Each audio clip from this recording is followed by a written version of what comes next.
के देखा नहीं है। अभी हमने जी भर के देखा नहीं है।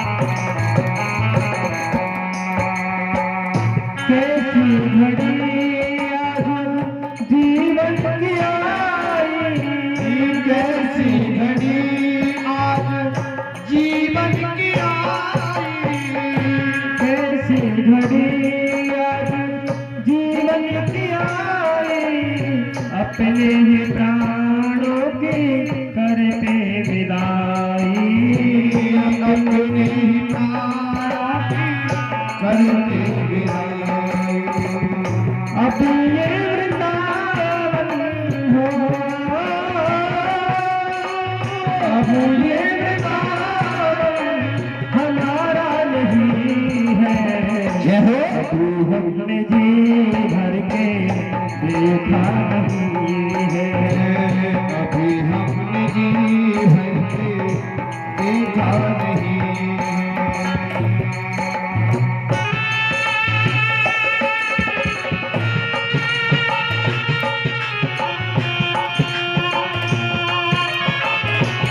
जय हो।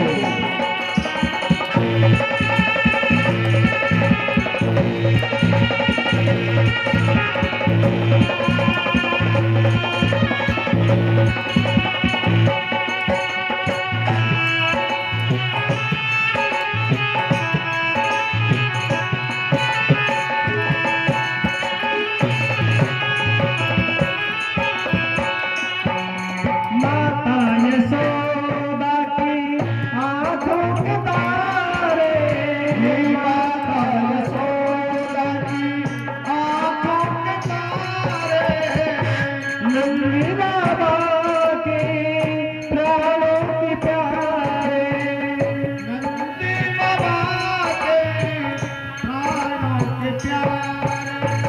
कभी वृंदावन कभी वृंदावन बुलाना नहीं है।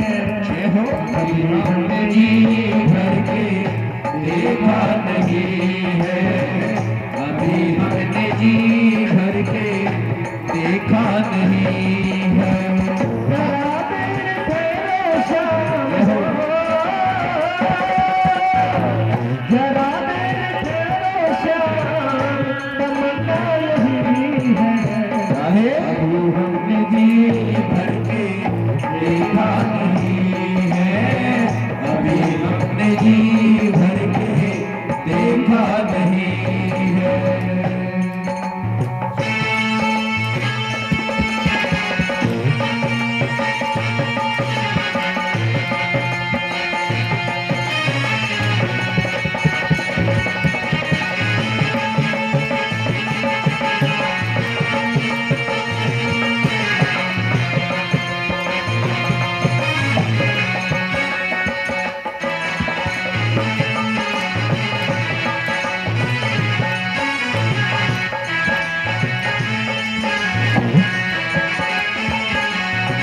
हे कन्हैया, जा तो रहे हो ये दिल रो रहा है, जा तो रहे हो ये दिल रो रहा है, घरों का उजाला भी कम हो रहा है, घरों का उजाला भी कम हो रहा है, अंधेरी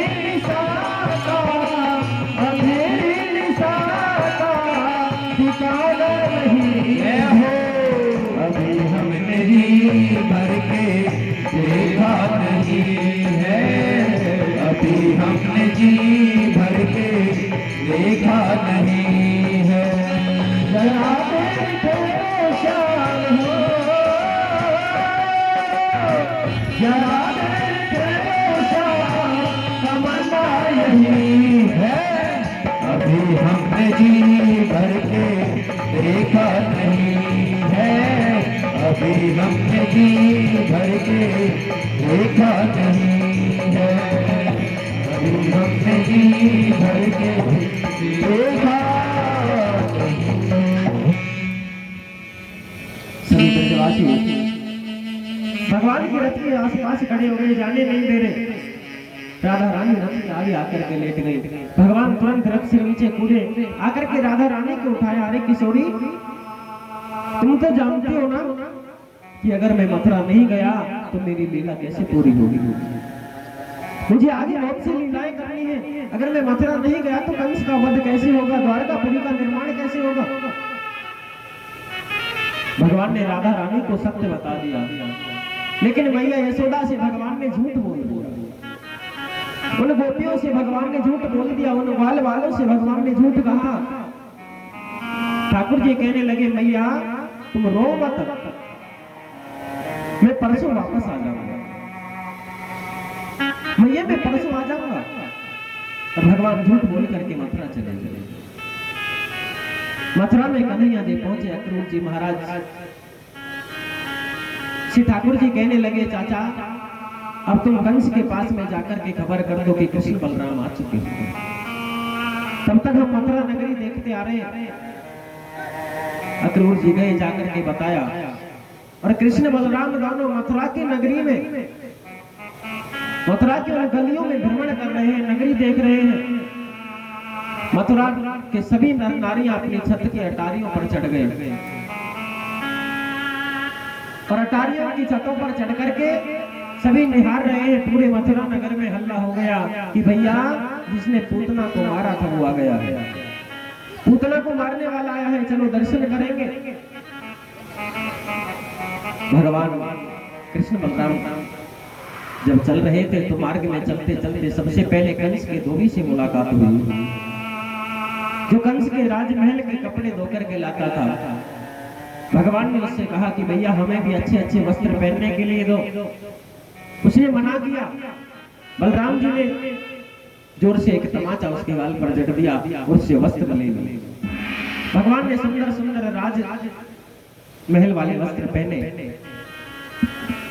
आगे चले ठाकुर जी, तो आगे चल करके देखा कि एक बहुत बूढ़ी मैया जो 3 जगह से टेढ़ी थी, हाथ में चंदन की कटोरी लेकर के जा रही है।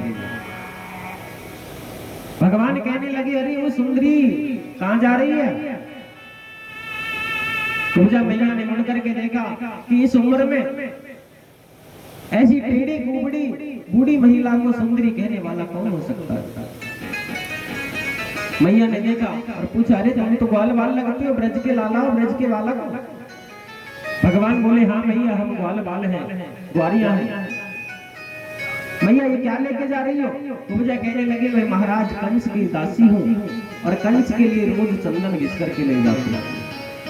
कन्हैया बोले, मैया थोड़ा थोड़ा चंदन हमको भी लगा दो। पूजा कहने लगी, नहीं ये मेरे महाराज का चंदन है। कन्हैया ने पूजा पर कृपा करना चाहा और उनके हाथों में से चंदन की कटोरियां ले ली। एक कटोरी में लाल चंदन है, एक कटोरी में पीला चंदन है। लाल चंदन भगवान ने बलराम जी के मस्तक पर लगाया, पीला चंदन कन्हैया ने अपने मस्तक पर लगाया और चल दिए कंस की महल की ओर। भगवान चलते चलते सोचने लगे, कुब्जा पर कृपा करनी जरूरी है। तुरंत वापस मुड़े और जाकर के कुब्जा के सामने खड़े हो गए। कुब्जा बोली, अब क्या चाहिए। भगवान बोले, जो तुमने चंदन दिया है उसके बदले में भी तो कुछ लो। भगवान श्री कृष्ण कुब्जा के दोनों पैरों के ऊपर अपने पैरों को रखा और कन्हैया ने यहाँ थोड़ी के ऊपर 2 उंगली लगाई, एक हल्का सा झटका दिया और गोविंदाय नमो नमे। पूजा 3 जगह से टेढ़ी थी, सीधी हो गई। पूजा का भगवान ने कल्याण कर दिया। भगवान चले कंस के महल की ओर। कृष्ण बलराम दोनों जाकर के पहुंचे। कंस ने अपने महल के द्वार के बाहर एक बहुत बड़ा धनुष लगा रखा था। और शर्त थी कि जो इस धनुष का खंडन करेगा उसके साथ बहुत बड़े बड़े राजा महाराजा युद्ध करेंगे, वो बहुत बड़ा बलवान योद्धा कहलाएगा। बलराम जी ने भगवान श्री कृष्ण से इशारा किया और उस धनुष का खंडन कर दिया। धनुष टूटने की टंकार कंस के कानों में पड़ी। कंस ने अपने मंत्री को भेजा, जाओ देख कर आओ कौन आया।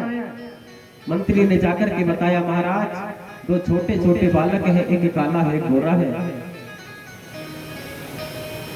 महल के दरवाजे पर खड़े। कंस ने समझ लिया कि कृष्ण आ चुका है। अब तो कंस भगवान को मारने की तैयारी में लग गया। कन्हैया ने महल में प्रवेश किया। महल में कंस के अखाड़े में बहुत बड़े बड़े पहलवान कुश्ती कर रहे थे। चांडूर मुष्टिक जैसे पहलवानों को भगवान ने पछाड़ा और सीधे कंस के आसन के पास पहुंच गए। जो कंस का सिंहासन था वो 56 सीढ़ियों के ऊपर बना हुआ था। फर्श से 56 सीढ़ियों की दूरी थी। भगवान आसन के पास पहुंचकर जाकर कंस के केसों को पकड़ लिया और कहने लगे, मामा, अरे ओ मामा, याद करो उस दिन को, याद करो जब अपने हाथों से तुमने मेरी माँ देवकी के केसों को पकड़ करके रथ में सीने से खींच लिया था और तलवार लेकर के मारने के लिए दौड़े थे। आज उसी देवकी का लाल तेरा 8वां काल और ये कृष्ण तेरे सिर पर खड़ा है, तुझे कोई नहीं बचा सकता। भगवान ने कंस को सिंहासन के समेत वहां से नीचे गिरा दिया और कंस लुढ़कता लुढ़कता आकर फर्श पर आकर गिरा। भगवान ने तुरंत छलांग लगाई, आकर के सीधे कंस की छाती पर बैठ गए और दोनों हाथों से गले को दबा दिया। कंस का गोविंदाय नमो नमः कर दिया। बोले कंस मर्दन भगवान की। उसके बाद भगवान ने अपने माता पिता को कारागृह से मुक्त कराया। माँ देवकी ने कृष्ण बलराम दोनों के दर्शन किए। कृष्ण और बलराम दोनों ही देवकी के बेटे, क्योंकि देवकी के गर्भ में से खींच करके बलराम जी को रोहिणी के गर्भ में डाला गया था और जो रोहिणी है वो वसुदेव जी की ही पत्नी है। कंस के डर से नंद बाबा के यहाँ रहती है। वसुदेव जी देवकी मैया ने जब अपने बेटों को देखा तो आज बूढ़ी मैया देवकी के आंचलों में दूध उमड़ आया, नेत्रों से अश्रुधारा बहने लगी, मन में वात्सल्य भाव प्रकट होने लगा। जब कन्हैया देवकी को छोड़ करके गए थे तो 1 घंटे की भी नहीं थे और आज जब आए हैं तो 11 वर्ष 56 दिन की कन्हैया हो चुके हैं। देवकी ने अपने दोनों बालकों को गले से लगा लिया, गले से लगा करके बहुत लाड प्यार किया। वसुदेव जी ने माथे को चूमा और इतने रोए कि उनके आंसुओं से कन्हैया के सिर के बाल भीग गए। उधर जब कंस की मृत्यु का समाचार कंस की पत्नियों ने सुना, कंस की 2 पत्नियां हैं, अस्थि और प्राप्ति, दोनों रोती रोती अपने पिता के पास गई। उनके पिता का नाम है जरासंध। जरासंध के पास जाकर के कंस की पत्नियों ने शिकायत की कि कृष्ण बलराम ने हमारे पति को मार डाला है। जरासंध भगवान से युद्ध करने के लिए अपनी सेना सजा करके लाया और भगवान ने 17 बार जरासंध को युद्ध में पराजित किया। 17 बार जब जरासंध युद्ध में हार चुका तो 18वीं बार जरासंध ने ब्राह्मणों को यज्ञ के ऊपर बैठाया और ब्राह्मणों से कहा कि ऐसा यज्ञ करो, ऐसा अनुष्ठान करो कि अब की बार मेरी विजयी हो जाए और कृष्ण हार जाए, और अब की बार अगर मेरी विजय नहीं हुई तो तुम सब ब्राह्मणों को मृत्यु दंड मिलेगा। भगवान कृष्ण ब्राह्मणों से प्यार करते हैं। अरे भगवान का अवतार क्यों हुआ है? नमो ब्रह्मांड देवाय गौ ब्राह्मण हिताय च। गौ ब्राह्मण संत भक्तों की रक्षा करने के लिए भगवान ने अवतार लिया और ब्राह्मणों से प्यार करने वाले मेरे कृष्ण ने 18वीं बार युद्ध में रणभूमि में से भगवान युद्ध छोड़ करके भाग गए। भगवान ने सोचा कि जरासंध तो विजयी होना नहीं है और अगर ये अब की बार भी हार गया तो ब्राह्मण के प्राण संकट में आ जाएंगे। ब्राह्मणों को बचाने के लिए भगवान रण छोड़ करके भाग गए और भगवान का नाम रणछोड़ राय हुआ। बोलिए रणछोड़ राय भगवान की। उसके बाद कृष्ण मथुरा में रहे। बहुत वर्ष बीत गए। अब एक दिन कृष्ण अपने कक्ष में अकेले बैठे हुए थे और जब कृष्ण कक्ष में अकेले बैठे थे तो कृष्ण को अपने ब्रजवासियों की याद सताने लगी। मैया यशोदा, बाबा आनंद, वो भोली भाली गोपी है राधा रानी, आज कृष्ण को याद आई उनकी। देखिए, हमारा कोई भी बेटा बेटी जब विदेश में जाता है पढ़ाई करने के लिए या किसी काम से विदेश नौकरी करता है, रहता है, चाहे वो कितना ही सुखी हो, लेकिन एक ना एक दिन हमारे मन में ऐसी भावना प्रकट होती है, हमारा मन करता है कि चाहे जमीन आसमान एक हो जाए, बस एक बार मेरा बेटा बेटी मेरी आंखों के सामने होना चाहिए, एक बार बस मैं उसे देख लूं। आप अपने लिए बहुत बढ़िया बढ़िया भोजन बनाते हो, मटर पनीर, हलवा, दाल, फुल्का, तरह तरह के व्यंजन थाली में रख करके बैठे भोजन करने के लिए, उसी समय तुम्हारे बेटे का विदेश से फोन आ गया कि माँ आज मेरा मन परेशान था, पिताजी आज मेरी तबीयत खराब है, तो सच बताओ क्या वो भोजन आपको अच्छा लगेगा? क्या वो पनीर आपको पसंद आएगा? क्या आप खाना खा पाओगे? नहीं नहीं। जय जय श्री राधे। देखिए, सभी भक्त शांति से बैठे रहे, 10 मिनट की कथा और रही है, उसके बाद में भगवान के विवाह की ओर चलेंगे और उसके बाद आरती होगी, प्रसाद लेके ही सभी भक्त जाएंगे। जय जय श्री राधे।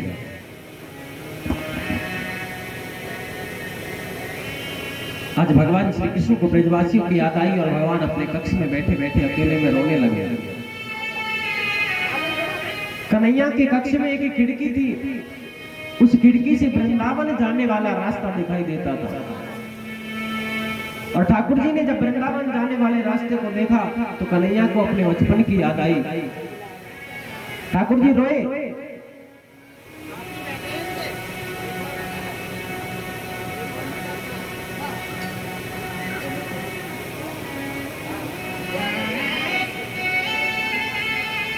ये 1100 रुपये माता रुक्मणी के कन्यादान में डागर परिवार की ओर से मकान नंबर 1589। भगवान इनके अंधन के भंडार भर के रखे।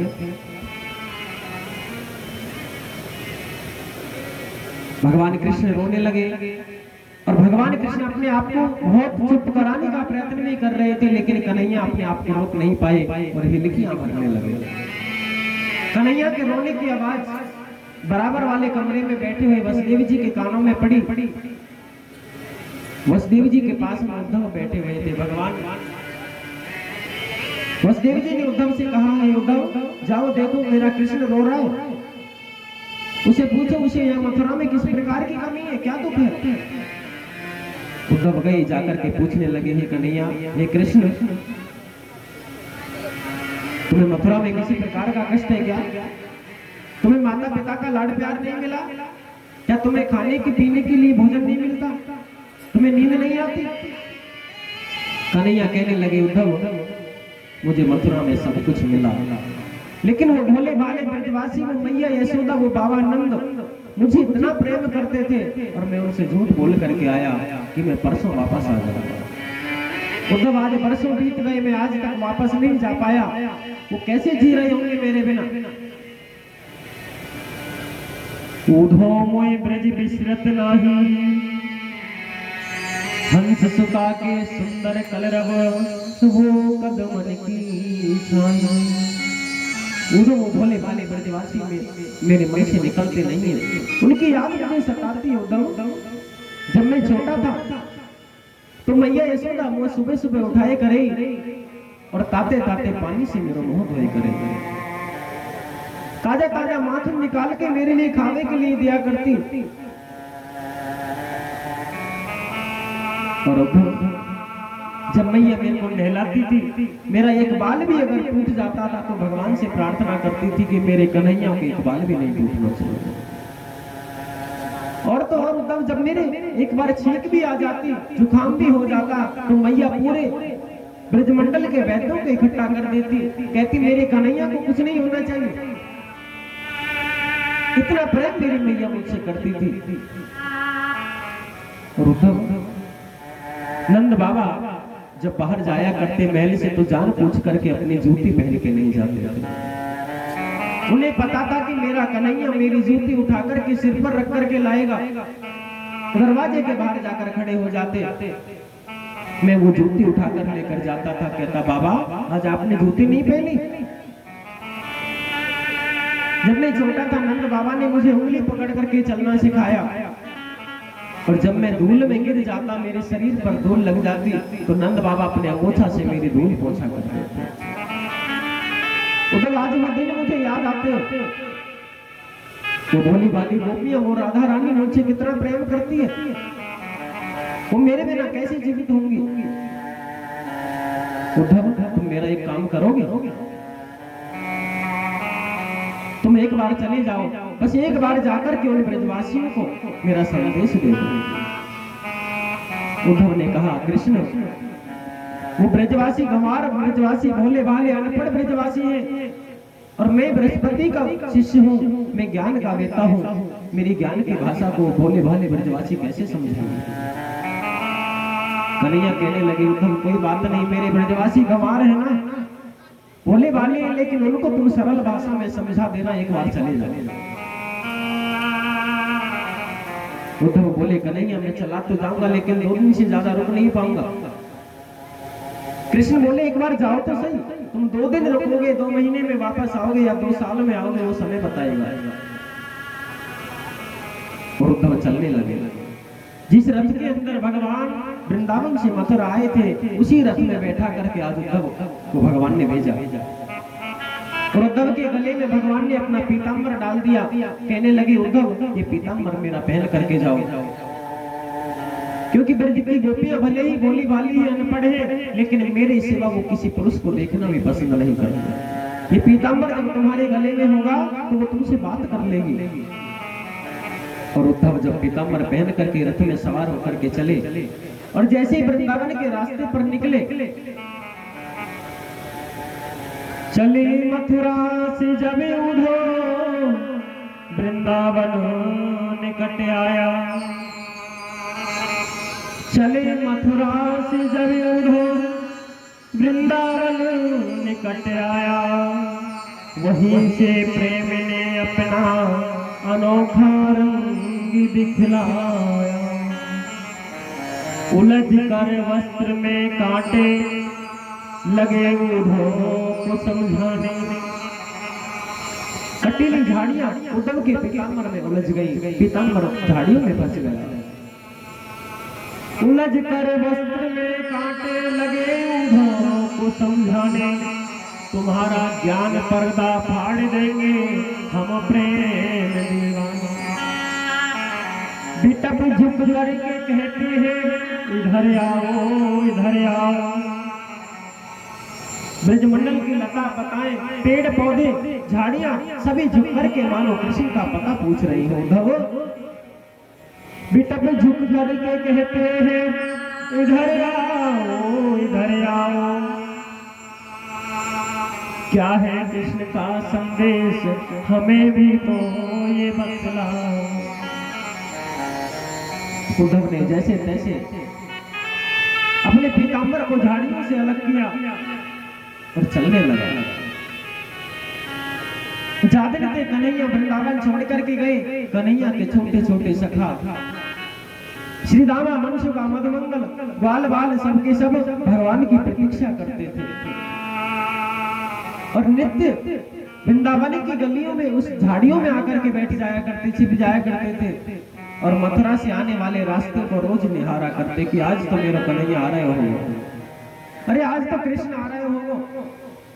और शाम तक जब कृष्ण नहीं आते तो जाकर के मैया यशोदा से कहते, मैया देख तेरो लाला बड़ो निष्ठुर है, आज भी नहीं आयो, बरसों की कह के गयो, बरसों बीत गए, अब तक सुध नहीं ली है। आज भी वो ब्रजवासी बालक झाड़ियों में छिपे बैठे थे। आज उनके मन में आशा की किरण जगी और रथ आता हुआ मथुरा नगरी की ओर से दिखाई दिया। जब रथ की ध्वजा को देखा तो ब्रजवासी कहने लगे, भैया चलो हमारा कन्हैया आ गया, हमारा लाला आ गया। भगवान कि प्यारे ब्रजवासी बालक कन्हैया से मिलने के लिए झाड़ियों में से बाहर निकले। कृष्ण का एक बहुत प्यारा सखा था मधुमंगल। मधुमंगल कहने लगा, भैया तुम जाओ, हमें कृष्ण से नहीं मिलना। ब्रजवासी बालक पूछने लगे, क्यों भैया? मधुमंगल बोले कि कृष्ण हमसे झूठ बोल करके गए, इसलिए हम कृष्ण से नाराज हैं। आकर के वो हमारे पैरों में पड़ के क्षमा मांगेंगे तभी हम उनसे बात करेंगे। लेकिन जब बाकी ब्रजवासी बालक निकल के चलने लगे तो मधुमंगल से भी नहीं रहा गया और चौकड़ी भर के सबसे आगे जाकर के वो खड़ा हो गया। वाले वाले पूछने लगे, क्यों भैया, अभी तक तो तुम कह रहे कि हम कृष्ण से नाराज हैं, अब क्यों आए? मधुमंगल बोले, अरे नाराज तो बाद में भी रह जाऊंगा, नाराज तो मैं बाद में भी रह जाऊंगा, लेकिन इतने दिनों के बाद मेरे कन्हैया आ रहे हैं, इतने दिन बाद मेरे लाला वापस आए हैं, एक बार गले से तो लगा लो। जैसे ही रथ नजदीक आया, ग्वाल वाले कहने लगे, भैया यह रथ में हमारे कन्हैया नहीं हो सकता, यह रथ में कृष्ण है ही नहीं, क्योंकि अगर कृष्ण इस रथ में होते तो बहुत दूर से नीचे कूद कर दौड़ कर चले आते और आकर के हमको गले से लगा लेते।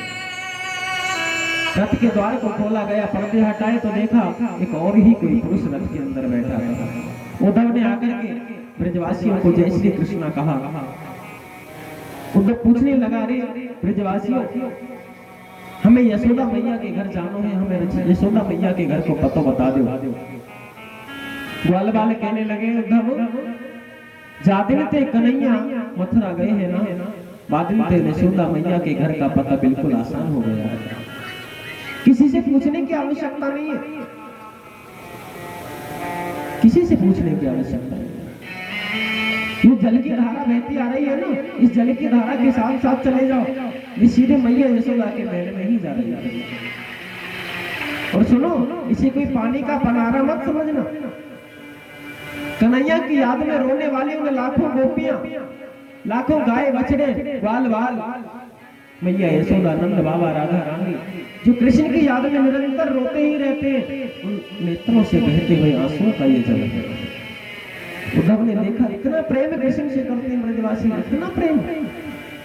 उद्धव के ज्ञान की पोटली वहीं फट गई, ज्ञान का पर्दा वहीं फट गया और उद्धव उस धारा के साथ साथ नंद के महल की ओर चले।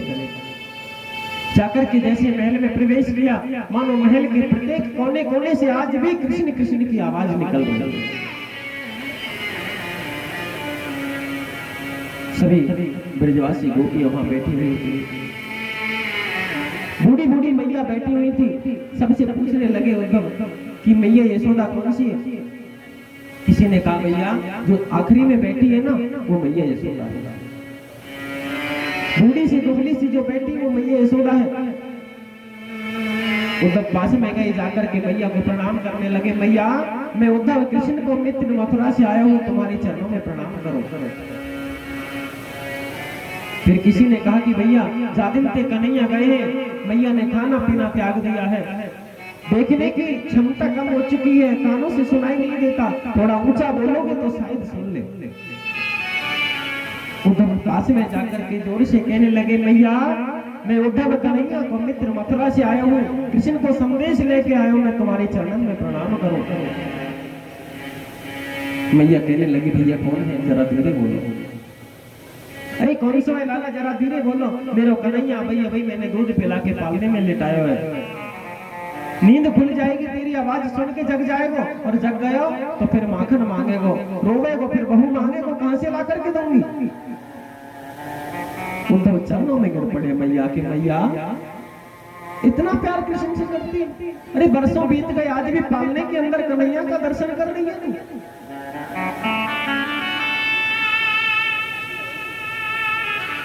उद्धव मैया के नाम जो कन्हैया ने चिट्ठी लिखी थी, जो संदेश लिखा था, मैया के हाथ में पकड़ाने लगे। मैया बोले, लाला मैं तो पढ़ी लिखी नहीं हूँ, मेरे कन्हैया ने मेरे लिए कहा लिखे हुए, तू ही पढ़ के सुना।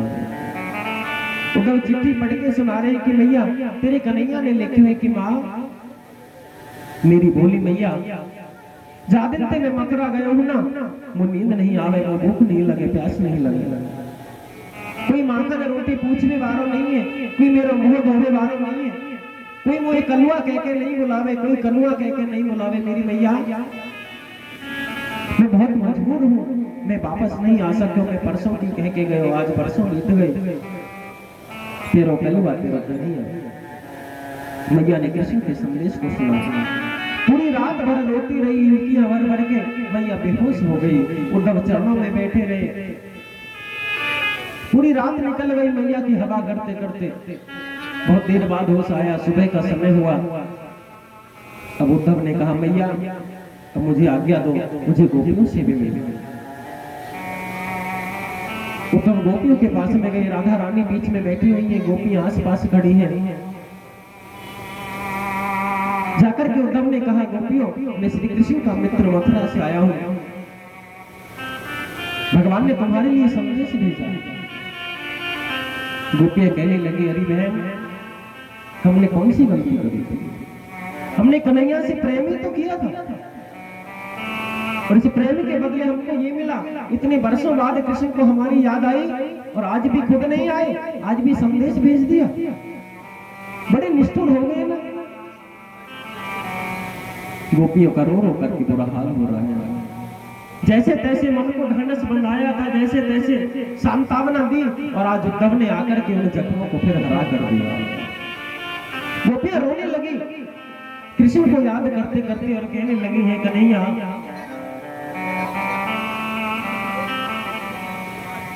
मुश्किल है सहन करना ये दर्द जुदाई का, मुश्किल है सहन करना ये दर्द जुदाई का। मुझे कुछ बता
तुम्हारी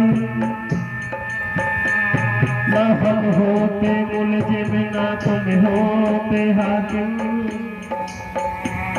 ना घर घर में होती इबादत तुम्हारी, ना घर घर में होती इबादत तुम्हारी, ना घर घर में होती इबादत तुम्हारी। गरीबों की दुनिया है आबाद तुमसे, गरीबों से है बादशाहत तुम्हारी। तुम्हारे ही उलफत के मृग बिंदु है ये, तुम्हें सौंपते हैं अमानत तुम्हारी, तुम्हें सौंपते हैं अमानत तुम्हारी, तुम्हें सौंपते हैं अमानत तुम्हारी।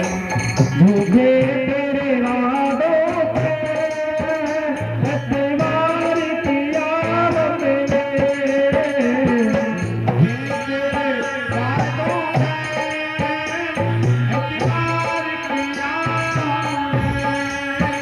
तेरी कृपा को सुनकर तुझे प्यार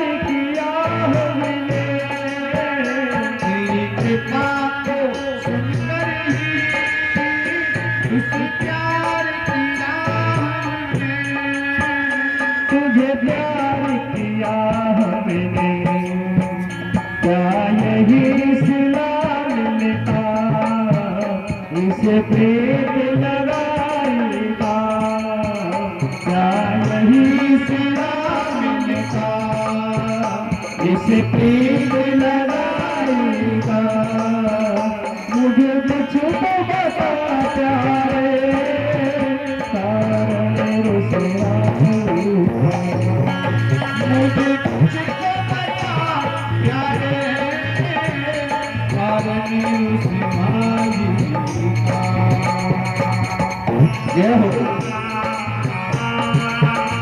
द्वारकाधीश भगवान की जय हो।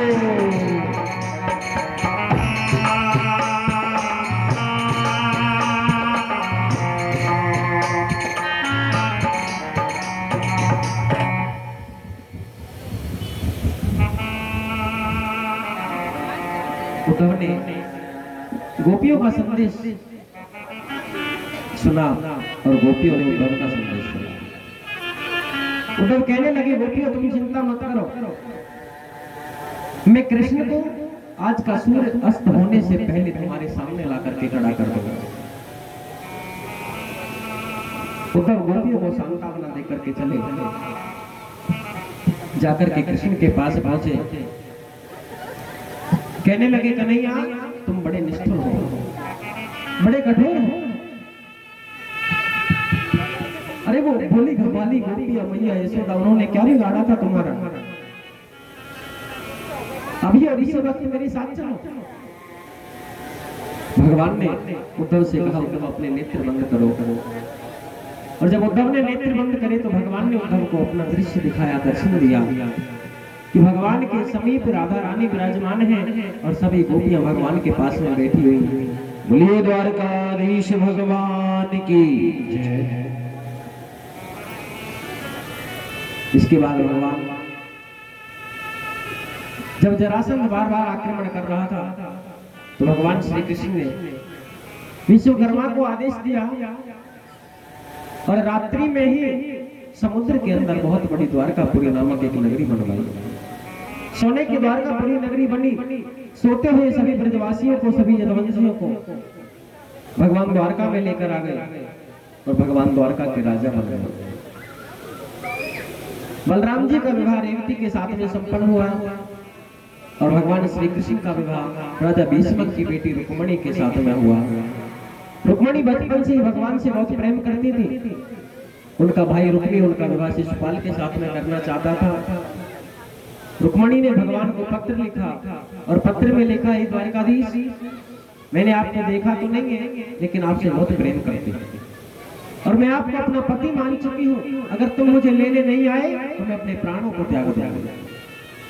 भगवान श्री कृष्ण रथ में सवार होकर के द्वारका से कुंदनपुर आए। जिस समय मां रुक्मणी मां कात्यायनी के मंदिर में गौरी पूजन करने के लिए गई हुई थी सखियों के साथ में, उसी समय भगवान रथ लेकर के वहां पहुंच गए और रुक्मणी का हाथ पकड़कर रथ में बैठाया और वहां से चल दिए। बोलिए रुक्मणी हरण भगवान की जय, द्वारकाधीश भगवान की जय हो। देखिए कन्यादान मंजू शर्मा बहन जी ये 501 रुपए का कन्यादान भगवान कृष्ण और रुक्मणी जी के लिए कर रही हैं। भगवान इनकी मनोकामना पूर्ण करें। और संगम प्रॉपर्टी ये भगवान के चरणों में 2100 रुपए का कन्यादान कर रहे हैं। एक बार जोरदार ताली बजाएंगे सभी। और जो भी भक्त भगवान के चरणों में कन्यादान करना चाहता है, अपना नाम बुलवाना चाहता है, वो अपना नाम बुलवा सकते हैं। जय श्री राधे, जय श्री श्याम।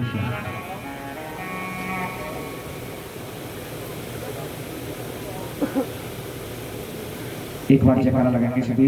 बोलिए वृंदावन बांके बिहारी लाल की। देखिए आज कथा को 6वां दिन है। आगे चलिए। आज कथा को 6वां दिन है, कल 7वां दिन है। कल देखिए भगवान की अनेक लीलाओं के साथ, अनेक कथाओं के साथ